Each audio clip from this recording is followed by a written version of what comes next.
In this video, we're going to cover why money converges to one. Because in the digital age, there's not going to be thousands or even hundreds of different forms of money. There will be only one. And this is a critical piece to understand because saving in an inferior money will mean you're destroying your purchasing power over time. So, really important concept. I'll walk you through it very slowly. Let's start with the concept of barter. So exchanging one good or service for another works relatively well at small scales. So two items, you have one pricing relationship or one exchange rate. Let's say we have 6 items.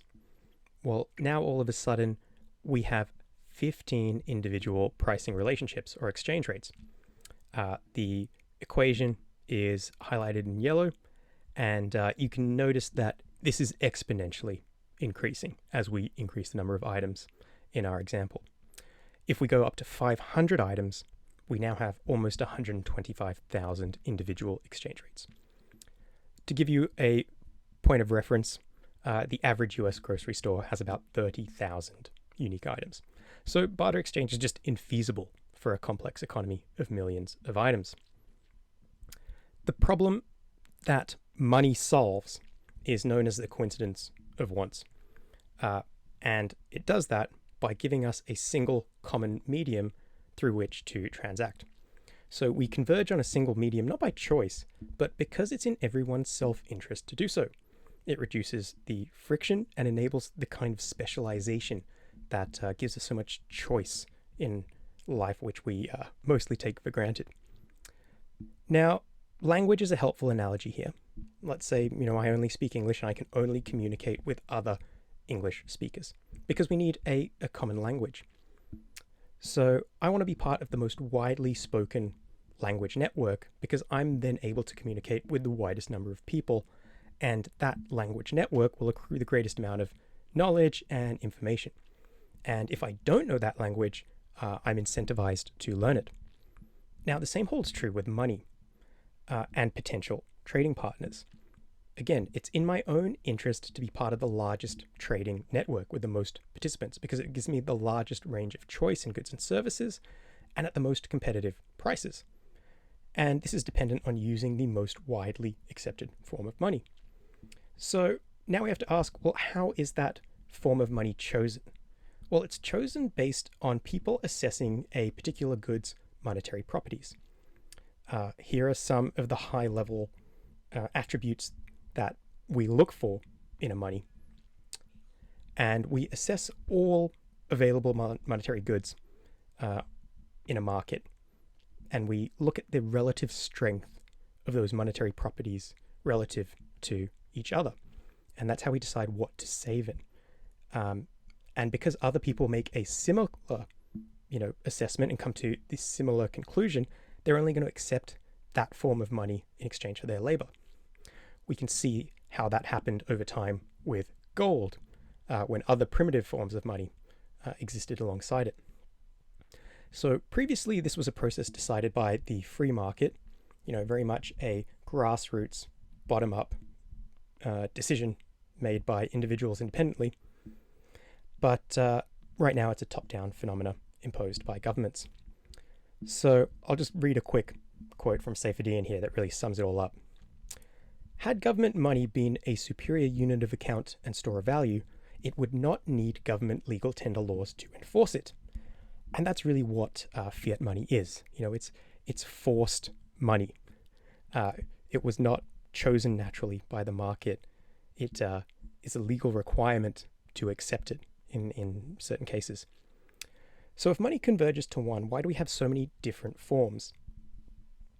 Well, technically, fiat isn't money. It's currency, which is a representation of money.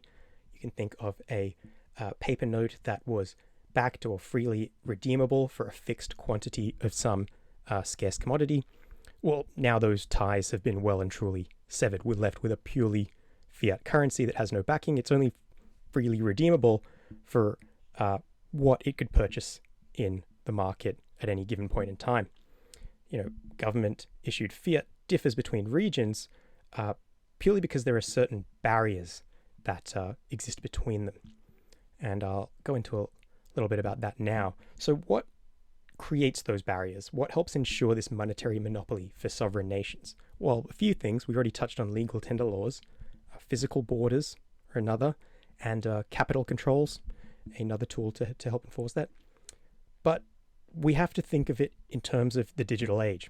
So we now have a global digital communications network in the internet, and that is obsoleting physical borders and creating a single global market for commerce.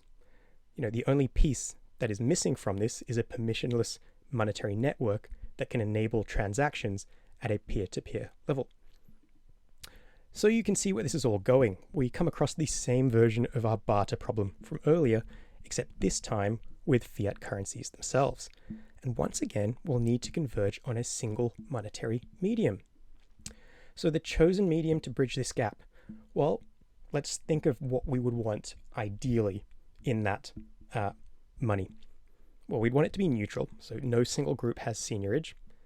We'd want it to be global, so it's accessible everywhere we go. It would need to be transparent, so anyone could audit or verify the supply, because that's, the supply of money is usually the way in which money is corrupted by people in power. It would need to be indestructible, so you're not going to store your purchasing power in a money or depend on a monetary network if you don't have confidence that it'll exist in the future. And maybe most importantly, it needs to be able to function at a peer-to-peer level. Otherwise you're just basically going back to some sort of centralized model, which would be susceptible to censorship. So we go back and look at the monetary properties of all available options. We make our assessment, and right now all evidence points to Bitcoin being that dominant digital money that will most likely fill that gap. Now, one thing to keep in mind is money is a winner-take-all competition. There is no second place. You're either first or you're last. Backing the wrong horse means destroying your purchasing power. I want you to understand the gravity of that. I will say that again. Backing the wrong horse means destroying your purchasing power. So, in the future, I believe we'll end up with a single global economy bypassing physical jurisdictional boundaries and transacting through a single common medium, i.e. Bitcoin. Thanks for listening. If you enjoyed this presentation, you can get a copy of the slides for free. Just click on the link in my Twitter bio. You can download them in several languages, including Portuguese, Italian, Spanish, Russian, and Korean.